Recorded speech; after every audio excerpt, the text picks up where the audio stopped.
आदाब, नमस्कार। आप देख रहे हैं अज़हर न्यूज़ और आपके साथ हूँ मैं मोहम्मद इकबाल ख़ान। आइए एक नज़र डालते हैं आज की ख़ास खबर पर, जो कि उत्तर प्रदेश, आसाम और मध्य प्रदेश से जुड़ी हुई हैं। हमने सोचा खबर काफ़ी अच्छी है, इसलिए आपको इससे रूबरू करा दें।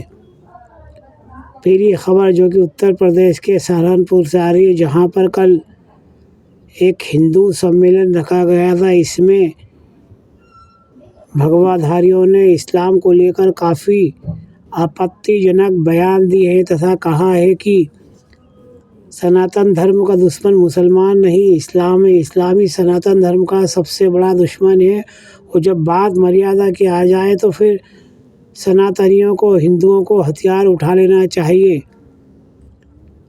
वहीं आसाम के अंदर वोटर लिस्ट से लगभग 2 से 2.5 लाख लोगों के नाम काटे गए हैं। तीसरी खबर हम आपको बताएंगे, जहां एक सगे पिता ने अपने ही 22 वर्षीय पुत्र को कत्ल कर दिया। आइए सबसे पहले बात करते हैं हम उत्तर प्रदेश के सहारनपुर की, जहां पर कल आरएसएस के 100 वर्ष पूरे होने के उपलक्ष्य में एक हिंदू सम्मेलन रखा गया था, जहां पर जमकर मुसलमानों और इस्लाम के खिलाफ जहर उगला गया है। सहारनपुर का एक क्षेत्र है मंगल नगर, यहाँ पर कल एक आरएसएस का हिंदू सम्मेलन कार्यक्रम रखा गया था, जिसमें पत्रकारों द्वारा पूछे गए सवाल के जवाब में एक भगवाधारी ने कहा कि जब बात मर्यादा की आ जाए तो फिर शस्त्र यानी हथियार उठा लेना चाहिए और इन जिहादियों को घर में घुसकर मारना चाहिए, इनके हमले का इंतज़ार नहीं करना चाहिए। आगे उसने कहा कि अगर सनातन का कोई सबसे बड़ा दुश्मन है तो वो है इस्लाम। मुसलमान सनातनियों के दुश्मन नहीं है। ये लव जिहादी लोग, ये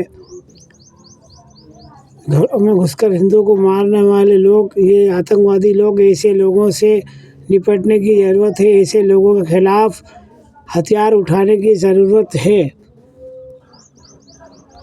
जब बात मर्यादा की आ जाए तो फिर हिंदुओं को खामोश नहीं बैठना चाहिए, उन्हों को हथियार उठा लेना चाहिए। जबकि यहाँ पर आरएसएस प्रमुख मोहन भागवत कह चुके हैं कि मुस्लिम या ईसाई हमसे अलग नहीं, ये भी हमारे ही भाई हैं। अगर इनका डीएनए टेस्ट करा जाए तो ये हमारे भाई निकलेंगे और मुसलमान या ईसाई हमसे अलग नहीं हैं। 5000 साल पहले सभी का एक ही वंशज था। उसके बाद उत्तर प्रदेश के सहारनपुर के अंदर कल आरएसएस के एक हिंदू सम्मेलन के अंदर एक भगवाधारी द्वारा इस प्रकार का भड़काऊ और अपमानपूर्ण तथा मज़हब इस्लाम को लेकर दिया गया बयान काफ़ी आपत्तिजनक है। इस भगवाधारी द्वारा खुल्ला पत्रकार को दिए बयान में कहा है कि सनातन धर्म का सबसे बड़ा दुश्मन अगर कोई इस देश के अंदर है तो वो है मज़हब इस्लाम। यहाँ पर बच्चों को आतंकवाद की ट्रेनिंग दी जाती है और ये लोग लव जिहाद के नाम पर हमारी बहन बेटियों को बरगला कर ले जाते हैं और साथ ही ये हम पर हमले करते हैं। अगर बात मर्यादा की आ जाए तो फिर सनातनियों को या हिंदुओं को अपने हाथ में हथियार उठा लेना चाहिए। वहीं दूसरी खबर जो कि मध्य प्रदेश के उज्जैन शहर से आ रही है, जहां पर एक कलयुगी पिता ने अपने ही 22 वर्षीय बेटे का गला घोंटकर उसे मार डाला। क्या है पूरी खबर, अब हमको विस्तार से बताते हैं। उज्जैन के मक्सी रोड पवासा थाना क्षेत्र में रघुनंदन गार्डन के पीछे बस्ती में रहने वाले एक शराबी पिता ने घरेलू विवाद में अपने ही जवान बेटे की गला घोंटकर हत्या कर दी। बाथरूम में उससे मौत के घाट उतारने के बाद पिता लाश को घर के बाहर पटककर फरार हो गया। सुबह मां ने घर के बाहर बेटे का शव देखा तो शोर मचाया। हत्या के कुछ घंटे बाद ही आरोपी पिता को पुलिस ने मोबाइल लोकेशन से गिरफ्तार भी कर लिया। बताया जा रहा है कि ये शराबी व्यक्ति राय सिंह शराब का आदी है और आए दिन शराब पीकर घर में आने के बाद अपनी पत्नी और दोनों बेटों के साथ मारपीट गाली गलौज करता था, जिसका इसका बेटा काफ़ी विरोध करता था। कल भी ये शराब पीकर घर आया था और अपनी पत्नी के साथ मारपीट झगड़ा कर रहा था। पत्नी इस बात से कहीं चली गई थी और घर में दोनों पुत्र थे, जिन्हें इसने रात में विशाल को शराब पिलाई और जब वो रात में बाथरूम करने गया तो पीछे से इसने आकर बाथरूम के अंदर उसका गला घोंट दिया और सुबह होने का इंतज़ार किया। सुबह इसने बेटे की लाश को बाहर फेंक दिया और घर से फरार होकर शाजापुर जिले की मक्सी में भाग गया। लेकिन उज्जैन पुलिस ने इसकी मोबाइल लोकेशन के आधार पर इसको मक्सी से गिरफ्तार कर लिया है, जिसे बुधवार को कोर्ट में पेश किया जाएगा। वहीं तीसरी खबर से हम आपको रूबरू करा दें, जो कि आसाम प्रदेश से जुड़ी हुई है। यहाँ के मुख्यमंत्री, जिन्हें पूरा देश जानता है, जो अपनी हेड स्पीच यानी कि भड़काऊ बयान और भाषणों के कारण काफ़ी चर्चित है और काफ़ी भड़काऊ बयान ये देते हैं। हाल ही में इन्होंने 27 जनवरी को एक बयान दिया था कि मैं यहाँ के मियाँ भाइयों के मतदाता सूची से नाम कटवाना चाहता हूँ और यहाँ के मियाँ भाइयों को काफ़ी परेशान करना चाहता हूँ। वहीं पर असम के अंदर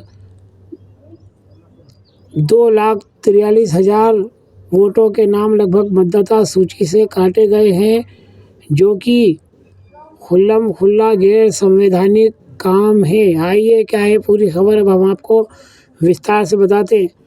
अंतिम मतदाता सूची जारी, कुल वोटर 2,52 करोड़ से 2,49 रह गए हैं। क्या है पूरी खबर, आप जानिए। चुनाव प्रक्रिया से गुजर रहे आसाम में मंगलवार को अंतिम मतदाता सूची जारी कर दी गई। निर्वाचन आयोग के एक अधिकारी ने बताया कि ड्राफ्ट मतदाता सूची से 2,43,000 से अधिक नाम हटाए गए हैं। दस्तावेज और अधिक आपत्तियों की प्रक्रिया पूरी होने के बाद कुल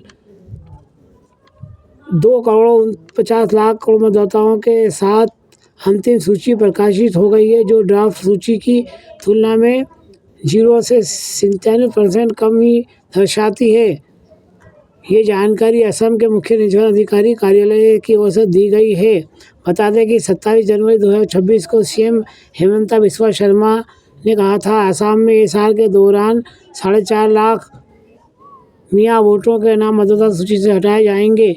मेरा काम मियाँ लोगों को परेशान करना है और बीजेपी मुसलमानों से, मियाँ भाइयों से नफरत करती है। इस बयान पर सख्त एक्शन की मांग करते हुए कई विपक्षी दलों ने सुप्रीम कोर्ट में याचिकाएं दी हैं। सुप्रीम कोर्ट ने मंगलवार को इस याचिका को सुनवाई की मंजूरी दे दी है। ये महाशय कांग्रेस में थे और जहां पर इनकी दाल नहीं गली या इन्हें देश के अंदर आग फैलाने के लिए या जहर फैलाने के लिए मौका नहीं मिला, तो ये कांग्रेस छोड़कर भाजपा में आ गए थे और भाजपा ने इन्हें आसाम का मुख्यमंत्री बनाया। उसके बाद लगातार ये देश के अंदर मुसलमानों के खिलाफ जहर उगल रहे हैं। इन्हीं की कारगुजारी का नतीजा है कि लगभग 2.5 लाख लोगों के आसाम में मतदाता सूची से नाम काटे गए हैं। इनकी ये नफ़रत और इनके ये जहरीले बयान, जो कि मुसलमानों के खिलाफ ये लगातार देते आ रहे हैं, इसको लेकर कल सुप्रीम कोर्ट ने इनके खिलाफ 2 जनहित याचिकाएं मंजूर कर ली हैं। अब इन पर हेट स्पीच यानी जहरीले बयान के खिलाफ सुप्रीम कोर्ट में मुकदमा चलेगा। यहाँ हम आपको बता दें कि हेमंत बिस्वा शर्मा देश के अंदर सबसे ज़्यादा मुस्लिम विरोधी नेता की छवि कायम कर चुके हैं। ये आसाम के अंदर मुसलमानों को तरह तरह से परेशान कर रहे हैं और उन पर जुल्म ज़्यादती करवा रहे हैं। हाल ही में इन्होंने 27 जनवरी को भी इसी प्रकार के जहरीले और उकसाऊ भड़काने वाले बयान दिए हैं, जिससे वहाँ का मुसलमान काफ़ी आक्रोशित है और कुछ लोगों ने इनके खिलाफ देश के अंदर भड़काऊ स्पीच को लेकर कल दो याचिकाएं दायर की हैं, जिन्हें सुप्रीम कोर्ट ने सुनवाई हेतु मंजूर कर लिया है। हमने सोचा खबर अच्छी है, इससे आपको रूबरू करा दें। आप देख रहे हैं अजहर न्यूज़ और आपके साथ हूँ मैं मोहम्मद इकबाल खान। फिर ऐसी कैसी दिलचस्प वीडियो के साथ मैं आपसे रूबरू होऊंगा।